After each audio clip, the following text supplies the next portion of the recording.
Hello students, দেখো আমরা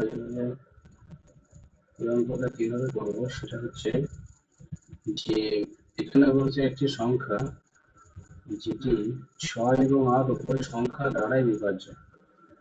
তাহলে 6 এবং 8 উভয় দ্বারা বিভাজ্য হবে।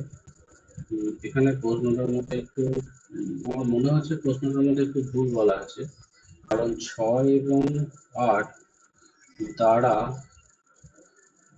বিভাজ্য সংখ্যা বলতে যেটা বোঝায় সেটা হচ্ছে 24, যেটা হচ্ছে এদের লস হবে। 6 এবং 8 লস হবে কত হবে? 6 এবং 8 লস হবে হচ্ছে 2 দিয়ে 4 হবে, 2 দিয়ে 2 4। তো এদের এলসিএম হচ্ছে এলসিএম বা লসাগু হচ্ছে 24। কেমন?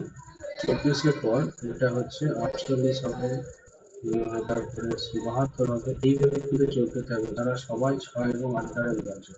এখানে বলা উচিত ছিল তারা বিভাজ্য ক্ষুদ্রতম সংখ্যা। ক্ষুদ্রতম সংখ্যা যদি বলা হতো তাহলে সঠিক অ্যান্সার হতো, তাহলে এটাকে 24কে নিতে হতো। এবং 24 যদি নির্ণয় সংখ্যা হয় তাহলে 24কে দেখো, 24কে ভাগ যাবে কত কত দ্বারা? ভাগ যাবে 3, 12 এবং 24 দ্বারা। সুতরাং সুতরাং এক্ষেত্রে আমার মনে হয়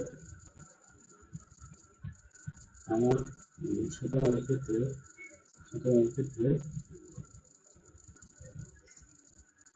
আচ্ছা, এক্ষেত্রে সঠিক অ্যান্সার বা নির্ণয় সংখ্যাটি আমার যেটা মনে হয় সেটি হবে 48।